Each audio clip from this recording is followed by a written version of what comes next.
Hello and আসসালামু আলাইকুম।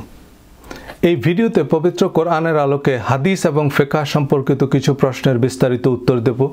এ বিষয়ে আমার অবস্থান পরিষ্কার করব এবং এ নিয়ে আমার নিজের কিছু প্রশ্ন রাখব। আমি সাধারণত আমার ভিডিওর শুরুতে কোনো ট্রিকি বা চটকদার ইন্ট্রো দেই না, but in case of this video I can guarantee that মনোযোগ দিয়ে শেষ লাইন পর্যন্ত দেখলে আপনি আস্তিক, নাস্তিক, ধর্মপ্রাণ মুসলমান বা মাওলানা যেই হন, এই ভিডিওটি আপনার ইসলাম ধর্মের প্রচলিত রীতি রেওয়াজ সম্পর্কে আজন্মলালিত ধারণার আদ্যপান্ত বদলে দেবে ইনশাআল্লাহ। মাইন্ড ম্যানেজমেন্ট সিরিজে ডায়ালগ উইথ এন এথিস্ট শিরোনামে নাস্তিক সহকর্মী নোয়ার সাথে কথোপকথনের মাধ্যমে আমাদের মনোজগতে ধর্ম বিশ্বাস অবিশ্বাসের প্রভাব ব্যাখ্যা করার চেষ্টা করেছি। ভিডিও ডিসক্রিপশনে সে ভিডিওর লিঙ্ক দেয়া আছে, যেখানে সংকলিত, সংগৃহীত বা বর্ণিত হাদিস পালনের বাধ্যবাধকতা নিয়ে প্রশ্নবোধক আলোচনা করেছি, কারণ কোরআনী মুসলমানদের জন্য আল্লাহর পক্ষ থেকে clear, complete and detailed guidance. এবং এই ভিডিওতে আমি রক সলিড হার্ডকোর লজিক দিয়ে, ক্রিস্টাল ক্লিয়ার রেফারেন্স দিয়ে, একেবারেই নিরপেক্ষ নির্মোহ বিশ্লেষণের মাধ্যমে এটা সন্দেহাতীতভাবে, প্রশ্নাতীতভাবে প্রমাণ করব ইনশাআল্লাহ। এবং আমি বিশ্বাস করি ধর্মের নামে অধর্মের চর্চা বা দিনভর পণ্ডশ্রমের আগে গভীর মনোযোগ দিয়ে সবারই এই ভিডিওটি দেখা দরকার। আমি ব্যক্তিগতভাবে ধর্ম নিয়ে কারোর সাথে বিতর্ক করি না। নোয়ার সাথে আমার কথোপকথনটা ডিবেট ছিল না, ছিল ডায়ালগ বা ডিসকাশন। ডিবেট মানে সেখানে জয় পরাজয়ের একটা ব্যাপার থাকে, নিজের জানা বা বিশ্বাসকে এস্টাবলিশ করার একটা প্রচেষ্টা থাকে। ডায়ালগ বা ডিসকাশনের উদ্দেশ্য বেটার আন্ডারস্ট্যান্ডিং। সুতরাং ডিবেট ওদের এই ভিডিওতে কমেন্ট করার দরকার নেই, আপনাদের আগাম ওয়াক ওভার দিয়ে দিলাম। যারা সত্য জানতে সচেষ্ট, পরিচিত বৃত্তের বাইরে ভাবতে প্রস্তুত, ডিসকাশনে অংশ নিতে চান, আপনার মতামত, সংযোজন, নতুন দৃষ্টিভঙ্গি বা রেফারেন্স যোগ করবেন, যা আমাদেরকে আরও সমৃদ্ধ করবে।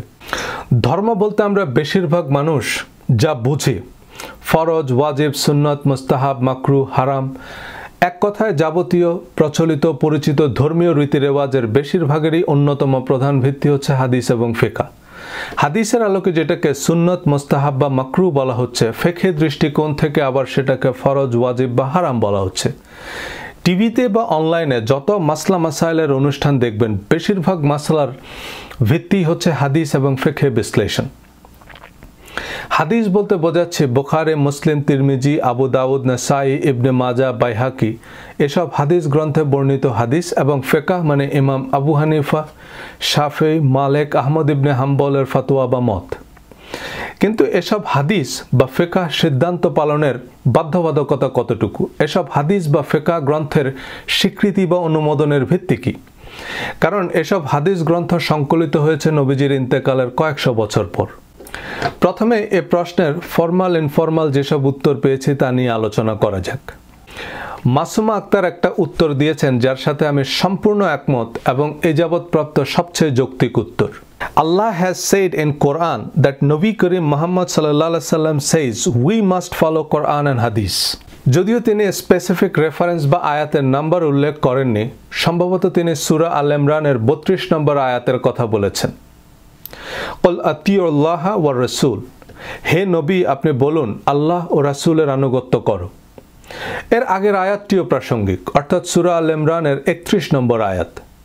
কুল ইন কুনতুম তুহিব্বুনাল্লাহ ফাত্তাবিউনি, হে নবী আপনি বলুন যদি তোমরা আল্লাহকে ভালোবাসো তবে আমার অনুসরণ করো। সুতরাং এটা সন্দেহাতীতভাবে প্রমাণিত যে নবীজির আনুগত্য এবং তার সিরাত ও সুন্নতের অনুসরণ বাধ্যতামূলক। কিন্তু নবীজির সিরাত ও সুন্নতের নির্ভুল, নির্ভেজাল বিবরণ কেবলমাত্র কোরআনেই আছে। আমরা হাদিস বা সুন্নত বলতে নবীজির কথা, কাজ এবং অনুমোদনকেই বুঝি। তো নবীজি কি বলেছেন, কি করেছেন, কি করতে নিষেধ করেছেন বা কি অনুমোদন দিয়েছেন? আল্লাহ নবীকে যা বলতে বলেছেন, যা করতে বলেছেন বা যা করতে নিষেধ করেছেন, তাই না? সূরা আল ইমরানের এই দুটি আয়াতের শুরুতে কুল শব্দটি এসেছে, যার অর্থ বলুন। অর্থাৎ আল্লাহ নবীকে বলেছেন হে নবী আপনি বলুন। কোরআনে এমন শত শত আয়াত আছে যাতে আল্লাহ নবীকে বলতে বলেছেন, তেলাওয়াত করতে বলেছেন, আদেশ করতে বা নিষেধ করতে বলেছেন। শুধু কুল শব্দটি কতগুলো আয়াতের শুরুতে এসেছে ধারণা করতে পারেন? 332টি আয়াতের শুরুতে। এবং এর অনেক ক্ষেত্রেই পরের আয়াতগুলো আগের আয়াতেরই ধারাবাহিকতা। আর পুরো কোরআন জুড়েই তো আল্লাহ নবীকে উদ্দেশ্য করে বলেছেন আপনি এটা করুন, আপনি এটা করবেন না। যেমন ফাআম্মাল ইয়াতীমা ফালা তাকহার, আপনি ইয়েতিমের প্রতি কঠোর হবেন না। ওয়া আম্মা সাইলা ফালা তানহার, আপনি প্রশ্নকর্তা বা সাহায্য প্রার্থীকে ধমক দিবেন না। ওয়া আম্মা বিনিআমাতি রাব্বিকা ফাহাদ্দিস, আপনি আপনার প্রতিপালকের অনুগ্রহ বর্ণনা করুন। এমন করেন করবেন না অনেক অনেক উদাহরণ দেয়া যাবে। সুতরাং নবীজির কথা কাজ অনুমোদনের স্পষ্ট বিবরণ কোরআনেই আছে। এবারে কমেন্টের দ্বিতীয় অংশ। Namaz is not mentioned in Quran because the word namaz is Farsi, but in Arabic it's salat, that is mentioned in Quran. এটা অবশ্য ভিন্ন প্রসঙ্গ। আমিও একই কথাই বলেছি যে কোরআনে যেহেতু সালাত শব্দটা আছে তার ফার্সি নামাজ নাম দেওয়ার প্রয়োজন ছিল না। প্রসঙ্গত কোরআনে ৮২ বার সালাতের কথা আছে, এর মধ্যে ৭৯ বারই সালাত শব্দ দ্বারা আমাদের প্রচলিত নামাজকে বোঝানো হয়নি। সালাত নিয়ে পরবর্তী কোনো ভিডিওতে বিস্তারিত আলোচনা করব। Hadith was not a book, but people had mentioned hadith similar to Quran. That's how all this imams had written those hadith. অর্থাৎ সাহাবীরা হাদিস মুখস্থ করে রেখেছিলেন যা কয়েক জেনারেশন পর ইমাম বুখারী, মুসলিম, তিরমিজি প্রমুখ ইমামরা সংগ্রহ এবং সংকলন করেছেন। কিন্তু এটা ঐতিহাসিক সত্য, রিলিজিয়াস ট্রুথ না। ঐতিহাসিক সত্য পলিটিক্যালি মোটিভেটেড, টুইস্টেড, ফ্যাব্রিকেটেড, তাই তা ডিবেটেবল ফ্যাক্ট, অ্যাবসোলুট ফ্যাক্ট না। হিস্টোরিক্যাল এভিডেন্স রিক্রিয়েট করা যায়, ডেস্ট্রয় করা যায়, টেম্পার করা যায়। আমাদের মুক্তিযোদ্ধারা এখনো অনেকেই জীবিত, তবে এর নির্ভেজাল সত্য জানা কঠিন। মুক্তিযুদ্ধ নিয়ে আওয়ামীপন্থী মুক্তিযোদ্ধারা বই লিখেছেন, বিএনপিপন্থী মুক্তিযোদ্ধারাও লিখেছেন, গোলাম আজম নিজামীও লিখেছেন। মুক্তিযুদ্ধে অংশ নেয় ইন্ডিয়ান, পাকিস্তানি জেনারেল, সাংবাদিকরাও লিখেছেন। ইউরোপ আমেরিকার অনেক রাজনৈতিক বিশ্লেষক, শিক্ষক, গবেষক, কূটনৈতিকরাও লিখেছেন। সবাই যার যার দৃষ্টিকোণ, ব্যক্তিগত, রাজনৈতিক ও জাতীয় স্বার্থের ভিত্তিতেই মুক্তিযুদ্ধকে মূল্যায়ন করেছেন। এখন আপনি কোনটাকে সত্য বলে মানবেন? যেটা আপনার ইন্টারেস্ট সার্ভ করে। আর রিলিজিয়াস ট্রুথ মানে এটা আমাকে বিশ্বাস করতেই হবে, তা আমার ইন্টারেস্ট সার্ভ করুক বা না করুক, তা আমার বোধগম্য হোক বা না হোক। আলিফ লাম মিম এর অর্থ কি জানি না, কিন্তু এটা যে কোরআনের অংশ তা অবিশ্বাস করার কোনো সুযোগ নেই। এক বা একাধিক সাহাবীর বরাত দিয়ে ইমাম বুখারী বা ইমাম বাইহাকি যা বলেছেন তাকে নবীজির বক্তব্য হিসাবে বিশ্বাস করা এবং সেসব বর্ণনাকে কোনো ধর্মীয় বিধিনিষেধের একমাত্র ভিত্তি হিসাবে মানা কি আমাদের রিলিজিয়াস অব্লিগেশনের মধ্যে পড়ে? আমাদের রিলিজিয়াস অব্লিগেশন কি? আমানতু বিল্লাহি ওয়া মালাইকাতিহি ওয়া কুতুবিহি ওয়া রাসূলিহি, আল্লাহর উপর বিশ্বাস, তার ফেরেশতাগণের উপর বিশ্বাস, তার কিতাবসমূহের উপর বিশ্বাস এবং তার রাসূলগণের উপর বিশ্বাস।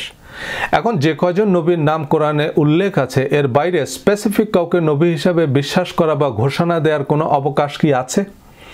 যে কয়জন ফেরেশতা বা আসমানি কিতাবের উল্লেখ আছে এর বাইরে কোনো কিছুকে বিশ্বাস বা অনুমোদনের এখতিয়ার কারও আছে?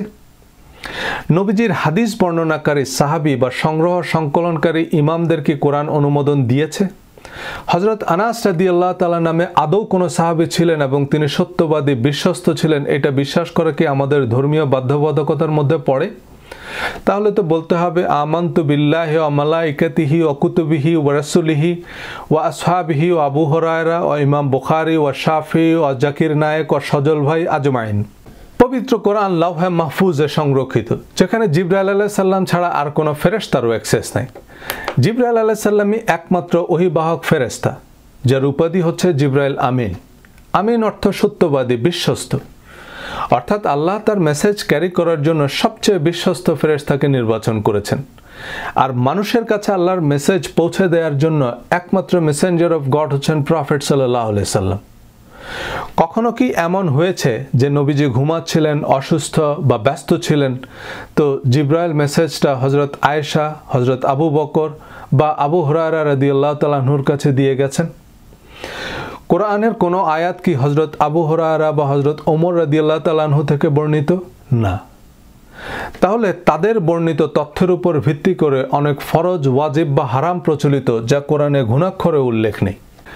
এমনকি লক্ষ লক্ষ সাহাবী, তাবি এবং তাবে তাবেইনদের কথা, কাজ, অনুমোদন ও হাদিস। বাংলাদেশে আহলে হাদিসের সবচেয়ে বড় আলেমদের একজন শেখ আব্দুর রাজ্জাক বিন ইউসুফ বলেছেন প্রায় ৩ লাখ জাল হাদিস আছে। হাদিসের প্রয়াত অধ্যাপক ডক্টর আব্দুল্লাহ জাহাঙ্গীর স্যারের বই হাদিসের নামে জালিয়াতি এখনই ইন্টারনেট সার্চ করে পিডিএফ কপি ডাউনলোড করে পড়তে পারেন।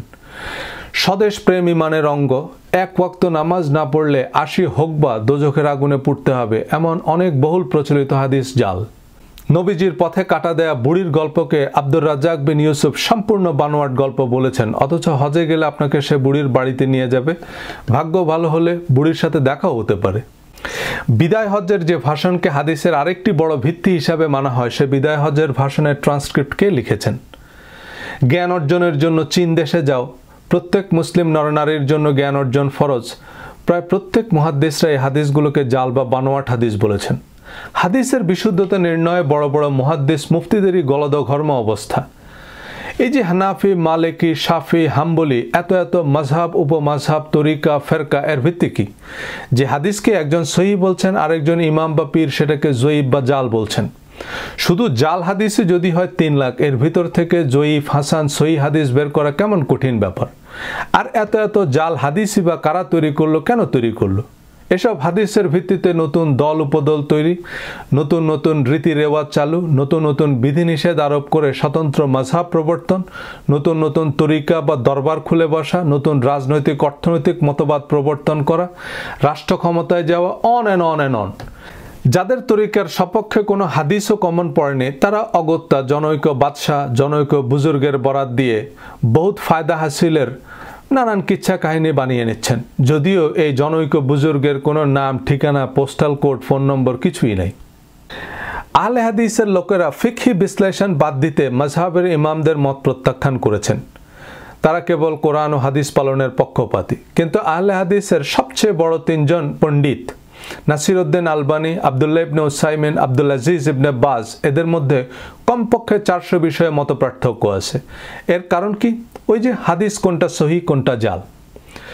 নবীজির ইন্তেকালের পর মুসলিম বিশ্বের ক্ষমতা ও আধিপত্য নিয়ে অভ্যুত্থান পাল্টা অভ্যুত্থান বিষয়ক ইসলামের ইতিহাসে বহুমুখী বর্ণনা আছে। প্রথম 4 জন খলিফাকে আমরা সুন্নি মুসলমানরা রাশিদুন খলিফা বা প্রপারলি গাইডেড খলিফা হিসাবে বিশ্বাস করি, যদিও এ সম্পর্কে শিয়া বা খারেজিদের বিশ্বাস সম্পূর্ণ উল্টা।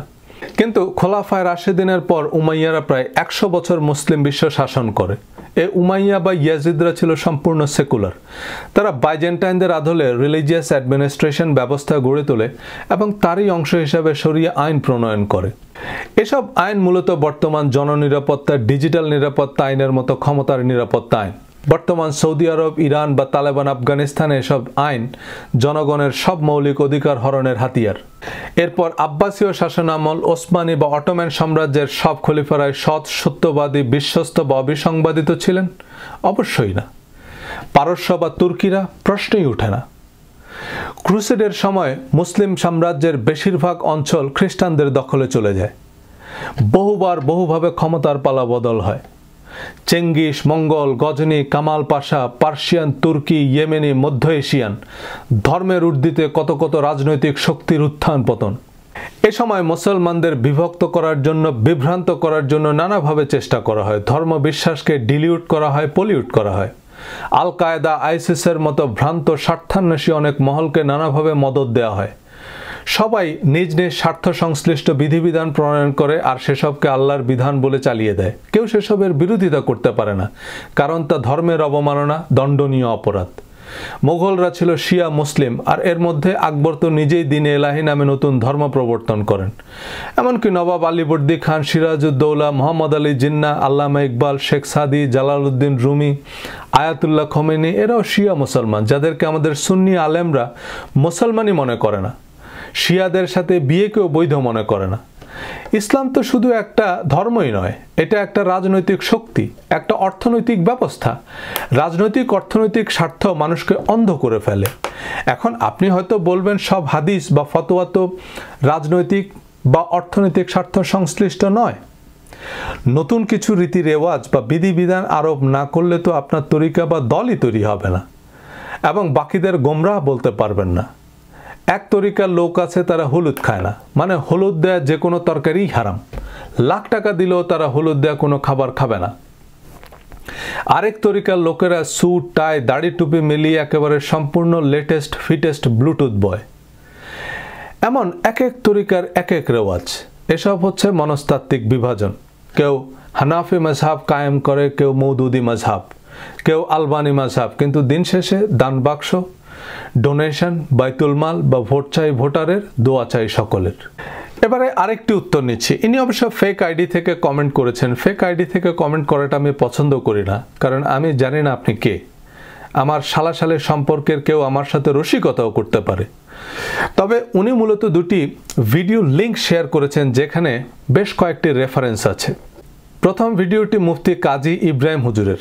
আমি ইউটিউব রুলস অনুযায়ী সে ভিডিওটি চালাতে পারছি না, তবে ভিডিও ডিসক্রিপশনে আমি লিঙ্ক দিয়ে দেব যাতে আপনারা সে ভিডিও দেখতে পারেন।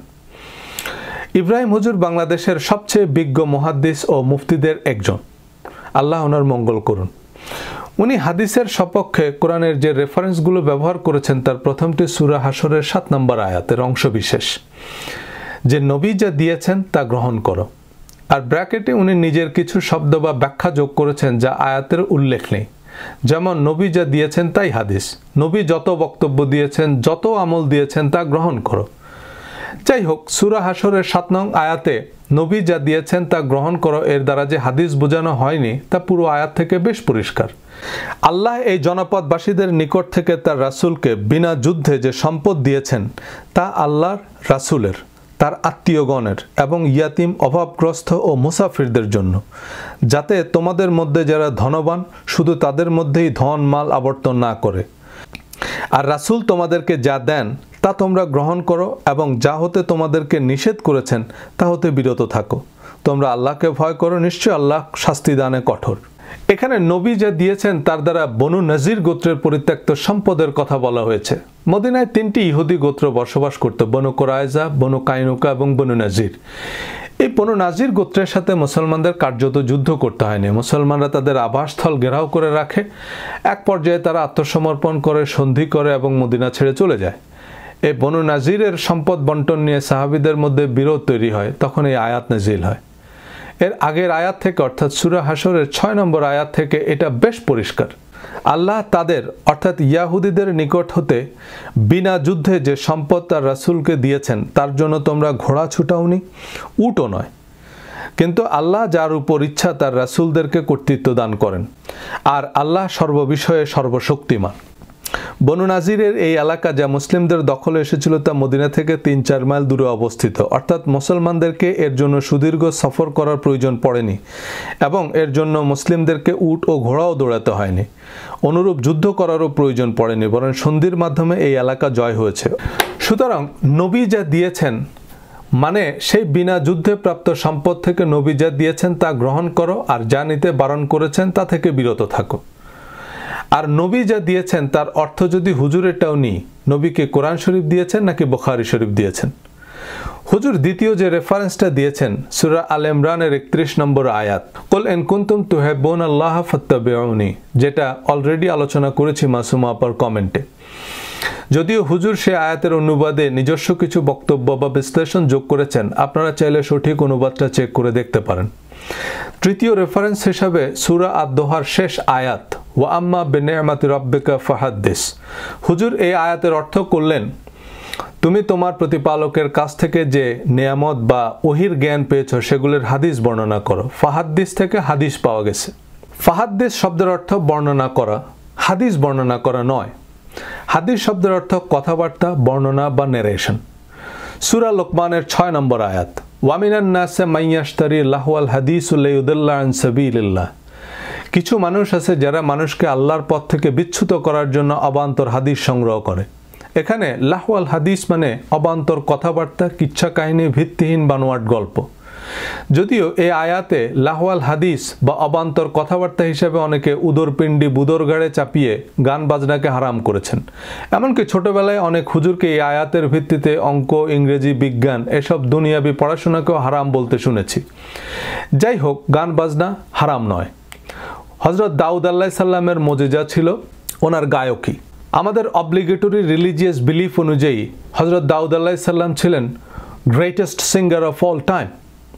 এটা কিভাবে সম্ভব যে একটা হারাম জিনিস আল্লাহ মুজিজা হিসাবে তার কিতাব প্রাপ্ত একজন পয়গম্বরকে দিবেন? আপনি হয়তো বলতে পারেন হযরত দাউদ আলাইহিস সালাম তো আর অশ্লীল বা অবান্তর গান গাইতেন না। অশ্লীল অবান্তর গান কেন? কথা বলাও অনুচিত, তাই বলে কি কথাই বলা যাবে না? যাই হোক, সূরা দোহার শেষ আয়াতের অর্থ আপনি আপনার প্রতিপালকের নিয়ামত বা অনুগ্রহ বর্ণনা করুন, হাদিস বর্ণনা নয়। আর প্রতিপালকের নিয়ামত বা অনুগ্রহ হচ্ছে কোরআন শরীফ, আবু দাউদ শরীফ নয়। সূরা মায়েদার ৩ নম্বর আয়াত এবং এটা কোরআনের সর্বশেষ নাজিলকৃত আয়াত। আল ইয়াউমা আকমালতু লাকুম দীনাকুম ওয়া আতমামতু আলাইকুম নি'মাতি ওয়া রাদিতু লাকুমুল ইসলাম দীনান। আজ আমি তোমাদের জন্য তোমাদের ধর্মকে সম্পূর্ণ করে দিলাম এবং তোমাদের জন্য আমার নিয়ামতকে পরিপূর্ণ করে দিলাম। কোরআনের সমাপনী আয়াতে আল্লাহ বলছেন, এই কোরআনই আমাদের জন্য আল্লাহর নিয়ামত বা জীবন বিধান, যা সম্পূর্ণ এবং পরিপূর্ণ। হুজুর এই ভিডিওতে রিচুয়াল সালাতের কথা উল্লেখ করে বলেছেন, কোরআনে তো এর ডিটেইল নেই। প্রতিদিন কত ওয়াক্ত নামাজ, কত রাকাত করে পড়তে হবে, কখন পড়তে হবে, প্রতি রাকাতে কি কি পড়তে হবে, এই ডিটেলটুকু আল্লাহ কোরআনের 1 থেকে 2 আয়াতেই দিতে পারতেন। এবং নামাজ মুসলমানদের প্রধান ইবাদত হিসাবে এটুকু ডিটেল তো থাকা উচিত ছিল, কিন্তু 82 বার সালাতের কথা বলা হলেও এসব আয়াতে আমাদের প্রচলিত সালাত বা নামাজের বিবরণ নেই। কেন নেই? সালাত নিয়ে পরবর্তী কোনো ভিডিওতে আরও বিস্তারিত বলবো, সাথে থাকুন। আর কোরআন কেন, প্রচলিত হাদিসও নেই এমন অনেক রীতি রেওয়াজ ধর্মে চালু আছে, লক্ষ লক্ষ দরগা মাজার তরিকা খোলা আছে, যেসবকে বৈধতা দেওয়ার জন্য দোয়া, তাবিজ, আজব দুনিয়া, গজব কাহিনী নির্ভর শত শত বই লেখা হচ্ছে। এছাড়া ইব্রাহিম হুজুর ইবনে মাজার প্রথম হাদিস সহ আরও কয়েকটি হাদিসের রেফারেন্স দিয়েছেন যে একটা ফেরকা আসবে, কোরআনি ফেরকা, যারা হাদিস মানবে না। যদিও আমি সেসব নিয়ে আলোচনা করতে চাচ্ছি না, কারণ আমি সেই সব ফেরকা মেরকা বুঝি না। আমি অবশ্যই নবীজির হাদিস মানি, কিন্তু নবীজির কথা, কাজ এবং অনুমোদনের বিবরণ কোরআনে well documented, clearly and completely recorded. এটা এখনই সন্দেহাতীতভাবে প্রমাণ করবে ইনশাল্লাহ। আর ইবনে মাজাহ নামে আদৌ কেউ ছিলেন কিনা বা তার বিস্তারিত সিরাত, চরিত্র বা সততা সম্পর্কে আমরা জানি না, এবং জানাটা জরুরিও নয়, কারণ তা বিশ্বাস করা আমাদের জন্য বাধ্যতামূলক তো নয়, অনুমোদিতও নয়। যেটা সন্দেহের ঊর্ধ্বে নয় তা জীবন বিধান হিসাবে প্রযোজ্য হতে পারে না। 90% জীবাণুমুক্ত পানি 100% পানিবাহিত রোগের কারণ। হাদিসের প্রয়োজনীয়তা বা উপযোগিতা নিয়ে যাবতীয় যুক্তি প্রমাণের সারাংশ হচ্ছে যে কোরআনে সব কিছু ক্লিয়ারলি, কমপ্লিটলি বা সবিস্তারে বলা হয়নি, কিন্তু এটা যে জলজ্জান্ত মিথ্যাচার, চলুন দেখি কোরআন কি বলছে। কোরআন যে clear, complete, detailed and full of wisdom, চলুন তার অকাট্য প্রমাণাদি নিয়ে আলোচনা করা যাক। সূরা বাকারা 2 নং আয়াত, যালিকাল কিতাবু লা রাইবা ফিহি হুদাল লিল মুত্তাকিন। This is the book about which there is no doubt, a guidance for those conscious of Allah. এই হচ্ছে সেই কিতাব যাতে বিন্দুমাত্র সন্দেহ নাই, মুত্তাকি বা আল্লাহর প্রিয় ভাজনদের জন্য হেদায়া বা গাইডেন্স।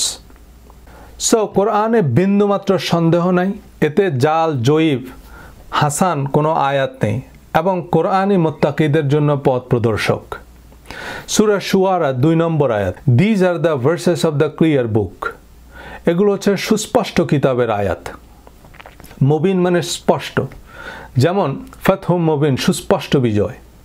সূরা নূর আয়াত 34, ওয়ালাকাদ আনজালনা ইলাইকুম আয়াতিম মুবায়্যিনাত, and we have certainly sent down to you distinct verses. আমি অবশ্যই তোমার উপর সুস্পষ্ট আয়াত নাজিল করেছি। সুতরাং কোরআনের অস্পষ্টতার অভিযোগ অবান্তর এবং মিথ্যাচার। সূরা ফুসসিলাত 3 নম্বর আয়াতে আরও বলা হয়েছে, কিতাবুন ফুসসিলাত আয়াতুহু, a book whose verses have been detailed. এই কিতাবের প্রতিটা আয়াত বিশদ, বিস্তারিত। সূরা আল-আনআমের 38 নম্বর আয়াত, মা ফাররাতনা ফিল কিতাবে মিন শাইইন, we have not missed anything in the book, or we have not neglected in the register a thing. আমি এই কিতাবে কোনো কিছুকেই বাদ দেইনি। সূরা নাহালের 89 নম্বর আয়াত, ওয়ানাজ্জালনা আলাইকাল কিতাবা তিবয়ানাল লিকুল্লি শাইইন ওয়া হুদা ওয়া রাহমাতাও ওয়া বুশরা লিল মুসলিমিন, and we have sent down to you the book as clarification for all things and as guidance and mercy and good news for the Muslims. আমি তোমার উপর এই কিতাব নাজিল করেছি সকল বিষয়ের সুস্পষ্ট বিবরণ এবং মুসলমানদের জন্য গাইডেন্স, ক্ষমা ও সুসংবাদ হিসাবে।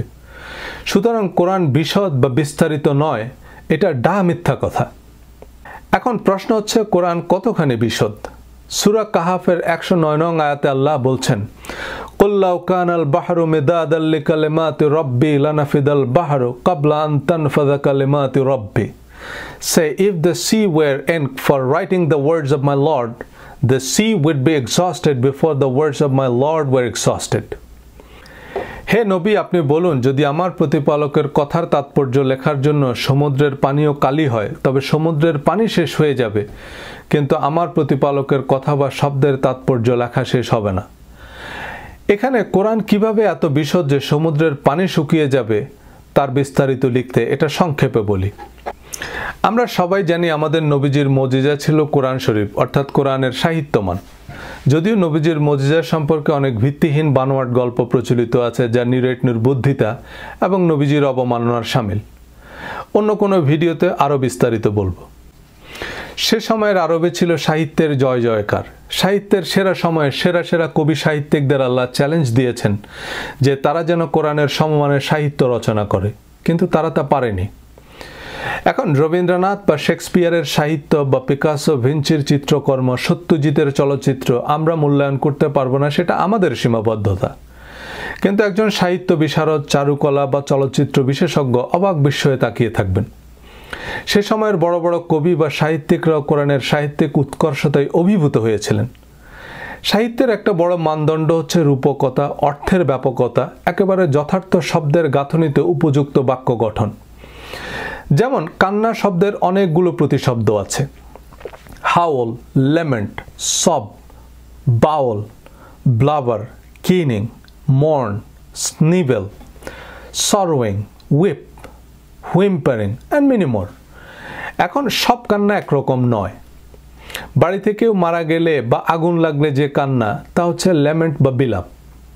আবার 4 দিন পর বা মৃত্যুবার্ষিকীর পুনর্মিলনীতে যে কান্না, তা হচ্ছে মর্নিং। পুরনো প্রেমিকার কথা মনে করে যে কান্না, তা হচ্ছে উইপিং বা চোরা কান্না। বাচ্চারা হিক্কা তুলে যে কান্না করে, তা হচ্ছে হুইম্পারিং।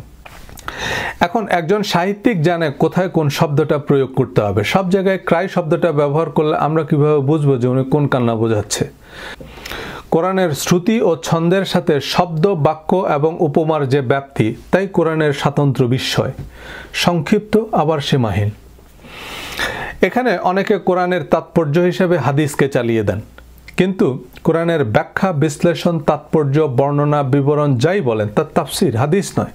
কোরআনের সাথে হাদিস বা অন্য কিছু মিশিয়ে নতুন সিদ্ধান্ত দেয়ার বা কোরআনের ওই আয়াত মানসুখ বা বাতিল বলা সম্পর্কে সূরা কাহাফ 27 নং আয়াতে বলা হয়েছে, and recite what has been revealed to you of the book of your Lord. There is no changer of his words, and never will you find in other than him a refuge. হে নবী, আপনি পড়ুন, তোমার প্রভুর ওই কিতাব থেকে তোমার নিকট যা অবতীর্ণ হয়েছে তার শব্দাবলীর কোনো পরিবর্তনকারী নেই, এবং আপনি কখনোই আল্লাহ ছাড়া আর কাউকে নিরাপদ আশ্রয় হিসাবে পাবেন না। সুতরাং কোরআনের পরবর্তী আয়াত দ্বারা আগের আয়াত মনসুখ বা বাতিল হয়ে গেছে, এটা অবান্তর কথা। সূরা বাকারা আয়াত 85। So do you believe in part of the scripture and disbelieve in part?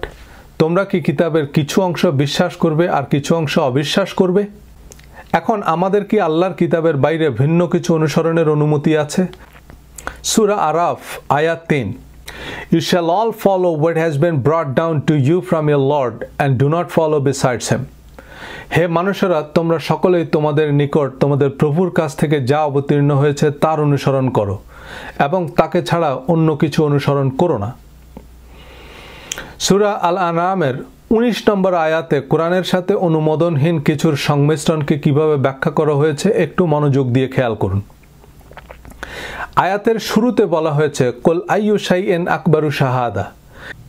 হে নবী, আপনি বলুন, সবকিছুর মধ্যে সবচেয়ে বড় হচ্ছে শাহাদা বা সাক্ষ্য দেয়া। যেমন আমরা শাহাদা পড়েছি বা সাক্ষ্য দিয়েছি যে আশহাদু আল্লা ইলাহা ইল্লাল্লাহ ওয়া আশহাদু আন্না মুহাম্মাদান আবদুহু ওয়া রাসূলুহু।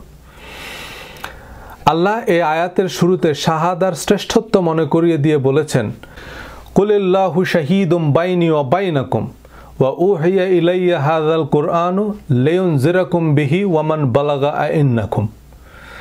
Say, Allah is witness between me and you, and this Quran was revealed to me that I may warn you thereby and whomever it reaches.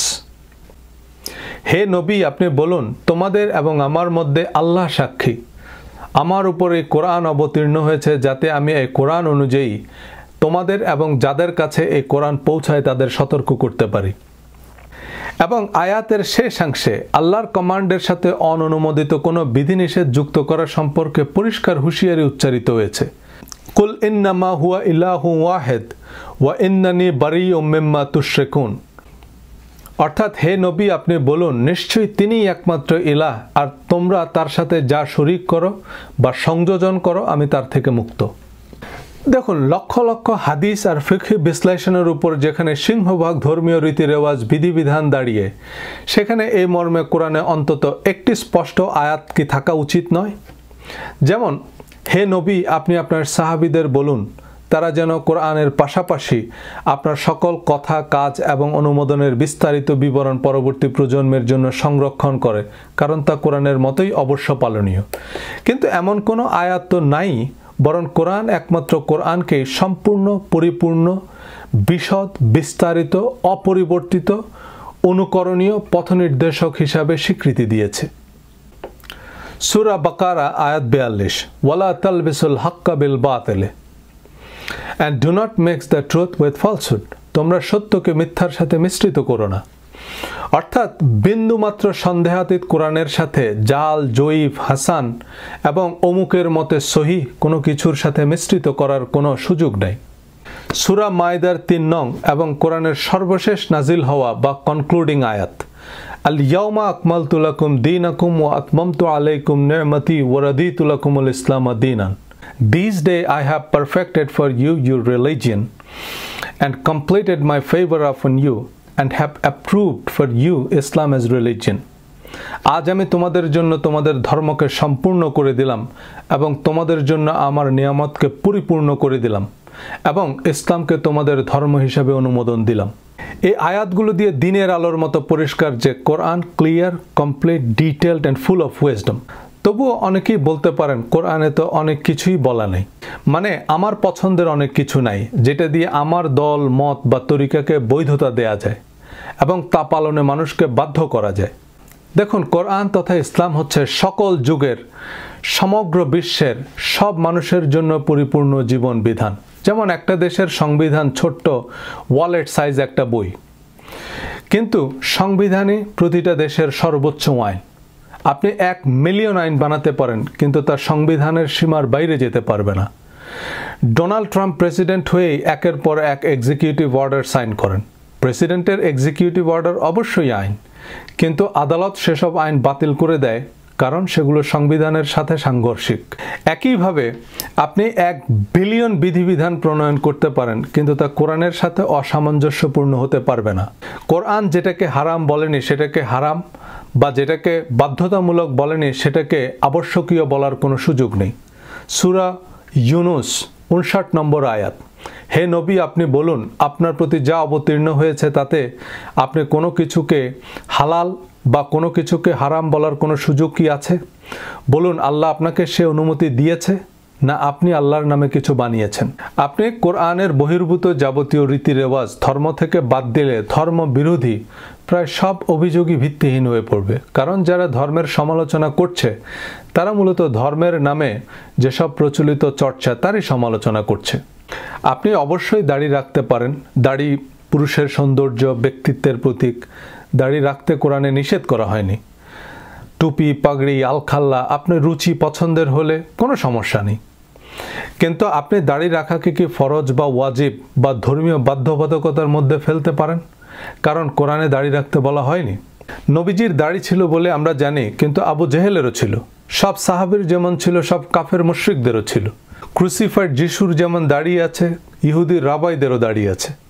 যোগী, ঋষি, শিখ সব ধর্মের, এমনকি অধর্মের লোকেরাও ফ্যাশন বা সময়ের আবর্তে দাড়ি রেখেছেন বা রাখছেন। সময় ঘুরে এখন আবার দাড়ি রাখা, টাকনুর উপর প্যান্ট পরার ফ্যাশন এসেছে। তো দাড়ি কেবল ইসলাম ধর্মের প্রতীক হয় কিভাবে? একজন অবশ্য তোমরা আল্লাহর সৃষ্টিকে বিকৃত করো না এই আয়াতের ভিত্তিতে দাড়ি কাটাকে আল্লাহর সৃষ্টির বিকৃতি বলেছেন।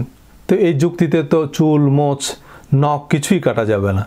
যারা হিজাব পরেন তাদের প্রতি শ্রদ্ধা সম্মান রেখে বলছি, হিজাব এবং নেকাব এই শব্দ দুটি কোরআনের যে আয়াতে এসেছে তার সাথে ড্রেস কোডের কোনো সম্পর্ক নেই। মহিলাদের ড্রেস কোড নিয়ে কোরআনে 6 সহস্রাধিক আয়াতের মধ্যে মাত্র 3টি আয়াত আছে। যার একটি নবীজির স্ত্রীদের জন্য স্পেসিফিক, যে তারা যেন মডারেট পোশাক পরেন because of their role in the society. বাকি দুটি আয়াতের একটি সূরা নূরের 31 নম্বর আয়াত, and tell the believing women to reduce some of their vision and guard their private parts. ইমানদার মহিলাদের বলুন তারা যেন তাদের দৃষ্টি সংযত রাখে এবং তাদের প্রাইভেট পার্টকে আবৃত রাখে। এখন ব্র্যাকেটে মহিলাদের চুলের আগা থেকে পায়ের পাতা পর্যন্ত প্রাইভেট পার্ট হিসেবে বিবেচনায় নিয়ে তাদের আপাদমস্তক ঢেকে রাখতে বলা হচ্ছে, কিন্তু এর ঠিক আগের আয়াতেই অর্থাৎ সূরা নূরের 30 নং আয়াতে হুবহু একই শব্দ একই কথা বলা হয়েছে পুরুষদের সম্পর্কে, and tell the believing men to reduce some of their vision and guard their private parts. 31 নম্বর আয়াতে অতিরিক্ত হিসাবে মহিলাদের বুক ঢেকে রাখতে বলা হয়েছে, which is very reasonable, and নিকটাত্মীয় ছাড়া অন্য পুরুষদের নিকট তাদের সৌন্দর্য প্রদর্শন করতে নিষেধ করা হয়েছে, এবং কেন করা হয়েছে তা অপর আয়াত থেকে পরিষ্কার। সূরা আহজাবের 59 নম্বর আয়াতে, that is more suitable that they will be known and not be abused. এটা উত্তম যাতে তাদের চেনা যাবে মানে এই যে তারা অভিজাত এবং স্বাধীন মহিলা, যাতে তারা অ্যাবিউজড বা বৈষম্যের শিকার হবে না। তৎকালীন আরবে দরিদ্র নিম্ন শ্রেণী বা কৃতদাসীরা যৎসামান্য কাপড় পরত, তাই তাদের বিভিন্ন রকমের টিজিং বা সামাজিক বৈষম্যের শিকার হতে হতো। হেড স্কার্ফ, আউটার গার্মেন্টস ছিল আভিজাত্য, তাই সেসব মহিলাদের আলাদাভাবে সমীহ করত। এমনকি পুরুষদেরও head scarf, outer garments, suit বা আউটফিট আভিজাত্য হিসেবেই বিবেচিত হয়। এখন ইউরোপ আমেরিকায় মুসলিমদের আইকনিক হিজাব পরলে বরং বৈষম্যের শিকার হওয়ার সম্ভাবনা আছে। ট্রেন স্টেশনে চলন্ত ট্রেনের নিচে ধাক্কা মেরে ফেলে দিচ্ছে এমন হেড ক্রাইম বাড়ছে। আর ইসলাম কোনো লিমিটেড কোম্পানি নয় যে আলাদা লেবেল বা লোগো থাকতে হবে। নবীজি সহ সাহাবীদের কারোরই নাম বা পোশাক নবুয়ত প্রাপ্তির পর বা ইসলাম গ্রহণের পর পরিবর্তন করা হয়নি। মুসলিম নারী পুরুষরা সমাজের শালীন মার্জিত হিসেবে বিবেচিত এমন পোশাকই পরতেন। নাম পোশাক দিয়ে অবশ্যই একজন মানুষের মূল্যায়ন হওয়া উচিত নয়। ইসলামে একজন মানুষের মূল্যায়ন হয় তার উত্তম চরিত্র ও সৎকর্ম দিয়ে। যাই হোক, ঐতিহাসিক প্রেক্ষাপট বিবেচনায় না নিলেও এই দুইটি আয়াতে মহিলাদের পোশাকের যে গাইডলাইন তা সাধারণ সামাজিক বিধান হিসাবে দেয়া হয়েছে, অর্থাৎ সমাজে গ্রহণযোগ্য, রুচিশীল বা অভিজাত পোশাক। আমি রেফারেন্স দিয়েছি, আপনারা বিস্তারিত চেক করে দেখবেন। এই আয়াতগুলোতে ফরজ, হারাম, পাপ, পুণ্য, পানিশমেন্ট, রিওয়ার্ড, বেহেশত, দোজখ এমন কোনো শব্দ নেই। সূরা নূরের 31 নম্বর আয়াতের শেষাংশ মুমিনুন মানে ইমানদার নারী পুরুষ উভয়কেই উদ্দেশ্য করা হয়েছে। কোরআন যেসব জিনিসকে হারাম বা ফরজ করেছে সে সম্পর্কে স্পষ্ট করে হুররিমাত আলাইকুম তোমাদের উপর হারাম করা হয়েছে, বা ওহাররামার রিবা সুদকে হারাম করা হয়েছে, বা কুতিবা আলাইকুম সিয়াম তোমাদের উপর রোজাকে বিধিবদ্ধ বা ফরজ করা হয়েছে, এমন শব্দ ব্যবহৃত হয়েছে। এছাড়া যেগুলো শাস্তিযোগ্য অপরাধ সেখানে পাপ কাজ, ঘৃণ্য শয়তানের কাজ, যন্ত্রণাদায়ক শাস্তি, অপমানজনক শাস্তি, জ্বলন্ত অগ্নিকুণ্ডে নিক্ষেপ করা এই জাতীয় শব্দ ব্যবহার করা হয়েছে। আমেলা সলেহান বা সৎকর্মের ক্ষেত্রে জান্নাত, প্রভুর কাছ থেকে পুরস্কৃত হওয়া, উত্তম প্রতিদান এমন শব্দ ব্যবহার করা হয়েছে। সূরা ইউনুস আয়াত 59, হে নবী আপনি বলুন আপনার প্রতি যা অবতীর্ণ হয়েছে তাতে আপনি কোনো কিছুকে হালাল এবং কোনো কিছুকে হারাম বলার কোনো সুযোগ আছে? বলুন আল্লাহ আপনাকে সে অনুমতি দিয়েছে, না আপনি আল্লাহর নামে কিছু বানিয়েছেন? সুতরাং কোরআন যা হারাম বলেনি তা হারাম বলার কোনো অবকাশ নবীকেও দেওয়া হয়নি। কোরআনে 14টি জিনিস হারাম বলা হয়েছে, পরবর্তী কোনো ভিডিওতে তা বিস্তারিত আলোচনা করব। তবে আমাদের বেশিরভাগ ধর্মপ্রাণ মুসলমান ভাই বোন খুবই আশাহত হবেন বেহেশত, দোজখ বা শাস্তি বা পুরস্কারের সাথে সম্পর্কিত কার্যক্রমের তালিকা দেখলে, কারণ তারা দিনভর বেহেশতের চাবি বানানোর বা দোজখের আগুন নেভানোর জন্য যা যা করেন তার বেশিরভাগই সিলেবাসের বাইরের জিনিস, যা পরীক্ষায় আসবে না এবং সে চাবি দিয়ে বেহেশতের দুয়ার খুলবে না। জান্নাত ও সৎকর্ম নিয়ে আরেকটি ভিডিওতে বিস্তারিত কথা বলবো। আমি জানি আমার কথার অনেক কিছুই আপনি মানতে পারছেন না, আবার ফেলেও দিতে পারছেন না, কারণ আমি যা বলছি তার rock solid hardcore logic and crystal clear reference. তবু এটাই আমাদের ধর্মীয় মনস্তত্ত্ব। আমরা ধর্ম নয় চর্চা করি, ধর্মের নামে আমাদের আশেপাশে সবাই যা চর্চা করে, বুঝতে পারলেও মানতে পারছি না, কারণ এতেই আমরা অভ্যস্ত। ফেক আইডিওয়ালা সেই ভাই আরেকটি ফেক আইডি থেকে ইনবক্স করেছেন, যেখানে আরেকটি ভিডিও লিঙ্ক দিয়েছেন। আমি সেই ভিডিও লিঙ্কও দিয়ে দিয়েছি ডেসক্রিপশনে। আমি এই ইংরেজ শায়খের বিশ্লেষণকে গুরুত্বের সাথে নিয়েছি, কারণ এতে যথেষ্ট যুক্তি আছে। তিনি সূরা আল ইমরানের 164 নং আয়াতের আলোকে নবীর 4টি দায়িত্বের উল্লেখ করে প্রচলিত হাদিসকে জাস্টিফাই করার চেষ্টা করেছেন।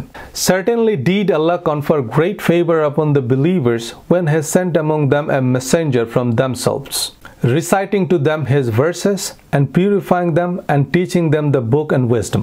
এই আয়াতের আলোকে নবীর যে 4টি দায়িত্ব: 1. Reciting to them His verses, মানুষের কাছে আল্লাহর বাণী তেলাওয়াত করা বা পৌঁছে দেয়া, এবং আল্লাহর বাণী অবশ্যই কোরআন শরীফ, তিরমিজি শরীফ নয়, এবং নবীজি তা মানুষের কাছে যথার্থভাবে পৌঁছে দিয়েছেন। 2. Purifying them. পিউরিফাই মানে খুবই পরিষ্কার, কোনো রকমের পলিউশন বা কন্টামিনেশন থেকে সুরক্ষিত রাখা, মানে এর সাথে কোনো কিছু সংযোজন বা শরিক না করা। 3. টিচিং দ্যাম, মানে কোরআন শিক্ষা দেয়া। তো কোরআন শিক্ষা দেওয়ার অর্থ হতে পারে কোরআনের মর্মার্থ, ব্যাখ্যা, বিশ্লেষণ বা তাফসির, কোরআনের সাথে সম্পর্কহীন বা অপ্রাসঙ্গিক কিছু নয়। 4. উইজডম বা হিকমা, অর্থাৎ প্রায়োগিক জ্ঞান শিক্ষা দেয়া। এখানে উইজডম বা প্রজ্ঞা বলতে এই শায়খ হাদিসকে বোঝাচ্ছেন, যে কোরআন হচ্ছে নলেজ আর হাদিস হচ্ছে উইজডম বা প্রজ্ঞা। আস্তাগফিরুল্লাহ। আল্লাহ কোরআনের নামে কসম করেছেন যে ইয়াসিন ওয়াল কোরআনিল হাকিম, প্রজ্ঞাময় কোরআনের শপথ।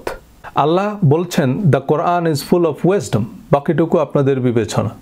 সূরা আনআম 114 নম্বর আয়াত, say shall I seek the source of law or wisdom elsewhere than God when it is he who has revealed this book to you which distinctly explains everything. বলুন, আমি কি আল্লাহ ছাড়া অন্যত্র আইন কানুন বা প্রজ্ঞা অন্বেষণ করব, যেখানে তিনি তোমার উপর এই কিতাব নাজিল করেছেন যাতে সবকিছু স্পষ্টভাবে ব্যাখ্যা করা হয়েছে। তিনি যুক্তি দিয়েছেন, the role of prophet wasn't like a mailman or a delivery person, that here is Quran, thank you, have a nice day. But this is not how prophet handed over the Quran. The Quran was revealed throughout 23 years. কোরআনের বিভিন্ন আয়াত নাজিলের প্রেক্ষাপট, প্রাসঙ্গিকতা, ভাষাগত ব্যাখ্যা বা করণীয় বিশ্লেষণ হচ্ছে তাফসির, হাদিস নয়। কোরআনের প্রসিদ্ধ যেসব তাফসির, সেগুলোর মধ্যে তাফসিরে জালালাইন হচ্ছে মূলত ব্যাকরণ বা ভাষাগত বিশ্লেষণ। মিশরীয় সুফি আল্লামা জালালউদ্দিন মাহালি এবং ওনার ছাত্র আল্লামা জালালউদ্দিন সুয়ুতি এ প্রসিদ্ধ তাফসিরের তাফসিরকারক। এই দুজনই ছিলেন আরবি ভাষার পণ্ডিত। আবার আল্লামা জামাখশারির তাফসিরে কাশাফ মূলত ঐতিহাসিক ক্রোনোলজি ভিত্তিক, কারণ জামাখশারি ছিলেন ঐতিহাসিক। আল্লামা মওদুদির তাফসির রাজনৈতিক বিশ্লেষণ, অর্থাৎ রাষ্ট্র, সমাজ বা পেশাগত জীবনে কোরআনের প্রায়োগিক বিশ্লেষণ। যদিও কোনো তাফসিরই চূড়ান্ত নয়, এসব বিশ্লেষণ তাফসির কারকের নিজস্ব অভিমত। এসব বিশ্লেষণ আমাদের বেটার আন্ডারস্ট্যান্ডিংয়ের জন্য, কিন্তু তাফসির হাদিসের মতো অপ্রাসঙ্গিক, বিচ্ছিন্ন, কোরআনের সাথে সামঞ্জস্যহীন, সুপারসিডিং বা কোরআনের পরিপন্থী কিছু নয়। শায়খের দ্বিতীয় রেফারেন্স, যা শুরুতে আলোচনা করেছে, সূরা আল ইমরানের 31 নম্বর আয়াত, কুল আতিউল্লাহ ওয়া রাসূল, আল্লাহ ও রাসূলের আনুগত্য করো। এখানে আল্লাহর অনুসরণ মানে আল্লাহ যা বলেছেন তার অনুসরণ করা, নাকি অননুমোদিত যে কেউ একজন এসে আল্লাহ এটা করতে বলেছেন, ওটা করতে বলেছেন বললেই সেটা আমাদের করতে হবে। একইভাবে রাসূল এই করতে বলেছেন, ওই করতে নিষেধ করেছেন, অনুমোদনহীন যে কেউ এসে বলে দিল, আর তার ভিত্তিতেই আমরা ধর্মীয় বিধিনিষেধ আরোপ করতে থাকলে তো যে কেউ হাদিস বানিয়ে তার দরগা, মাজার, তরিকা বা উগ্র সন্ত্রাসী গ্রুপগুলো তাদের কার্যক্রমকেও জায়েজ করে নিতে পারে, এবং ক্ষমতা বা শক্তি থাকলে ভিন্ন মতাবলম্বীদের কাফের ফতোয়া দিয়ে নির্বিচারে হত্যা বা নিধন করতে পারে। আর বাস্তবে হচ্ছেও তাই। সিয়াহ সিত্তা হাদিসের সবগুলো গ্রন্থ গ্রহণ করতে একটা আস্ত ট্রাক লাগবে, এর বাইরেও অসংখ্য হাদিস আছে। হাদিস লিটারালি এক্সাম্পল অফ ইনফিনিটি। একজন বলবেন এই হাদিস সহি, এটা না মানলে সে কাফের। আরেকজন বলবে এটা সম্পূর্ণ বানোয়াট, এটাকে হাদিস বললে সে জাহেল। কি বিপদ! শেষ পর্যন্ত আমার হুজুর, পীর বা ইমাম যেটাকে সহি বলবে সেটাই আমার কাছে সহি। তবে হ্যাঁ, বহুমুখী বিচার বিশ্লেষণের পর যে হাদিসগুলো সর্বসম্মতিক্রমে সহি বিবেচিত এবং কোরআনের সাথে সঙ্গতিপূর্ণ, সেসব হাদিসকে আমরা সাধারণ তথ্য বা ঐতিহাসিক সত্য হিসাবে মানতে পারি। কিন্তু কেবলমাত্র সেসব হাদিসের ভিত্তিতে ফরজ, ওয়াজিব বা হারামের বিধান আরোপ করা কোরআনের পরিপন্থী এবং কোরআনের সাথে শরীক করার শামিল বলে আমি মনে করি। আপনি হয়তো বলবেন, এত বড় বড় মুহাদ্দিসরা, মুফতিরা সারা জীবন লেখাপড়া করে কি সত্য উদ্ঘাটন করতে পারেনি? কারণ সারা জীবনের পড়াশোনা সত্যতার মাপকাঠি নয়। ভ্যাটিকানের পোপ, জিউইশ রাবাই, হার্ভার্ডের থিওলজির অধ্যাপকরা সারা জীবন ধর্ম বা স্রষ্টাকে নিয়ে পড়াশোনা করেও কোরআনকেই স্বীকৃতি দিচ্ছে না, হাদিস তো পরের বিষয়। হিন্দু ধর্মের পণ্ডিতরা তাদের লাইফ লং স্টাডি অ্যানালাইসিস পর এই সিদ্ধান্তে পৌঁছেছে যে বাবরি মসজিদের নিচে রাম মন্দির ছিল এবং তা ভগবান রামের জন্মস্থান, যদিও তাদের কাছে কোনো আর্কিওলজিক্যাল এভিডেন্স নাই। ইরানের আয়াতুল্লাহ ইমামরা সারা জীবন পড়াশোনা করে এই সিদ্ধান্তে পৌঁছেছেন যে কালেমার সাথে আলী অলিউল্লাহ না পড়লে এবং আবু বকর, ওমর, ওসমান সহ তাদের অনুগত সাহাবীদের ইয়াজিদ বা শিমারের মতো কাফের বিশ্বাস না করলে আপনি মুসলমানই না। আস্তাগফিরুল্লাহ। সুতরাং সংখ্যাগরিষ্ঠতা সত্যতার মাপকাঠি নয়। অন্ধভাবে সংখ্যাগরিষ্ঠকে অনুসরণ করলে আপনি পথভ্রষ্ট হবেন। সূরা আল আনআমের 116 নং আয়াতে আল্লাহ বলছেন, আর যদি তুমি দুনিয়ার অধিকাংশ লোকের কথা মতো চলো তাহলে তারা তোমাকে আল্লাহর পথ থেকে বিচ্যুত করে দিবে। তারা তো শুধু অনুমানের অনুসরণ করে এবং তারা কেবল অনুমান ভিত্তিক কথাবার্তাই বলে। বেশিরভাগ মানুষই বৃত্তের বাইরে, পরিচিত দিগন্তের বাইরে ভাবতে চায় না। তারা 50 বছর ধরে ছুটছে তো ছুটছে, কিন্তু 50টা মিনিট বসে ভাবতে চায় না কেন ছুটছে।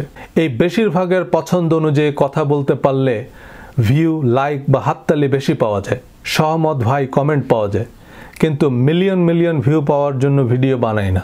বরং সম্ভব হলে আমি একটা চেকপোস্ট বসাতাম যাতে যে কেউ এই ট্রেনিং সিরিজে অ্যাক্সেস নিতে না পারে। আমি বিশেষ যোগ্যতার কথা বলছি না, তবে এই আলোচনা আমি তাদের জন্য করছি যারা গভীর মনোযোগী এবং মাথা খাটাতে আগ্রহী। ধন্যবাদ।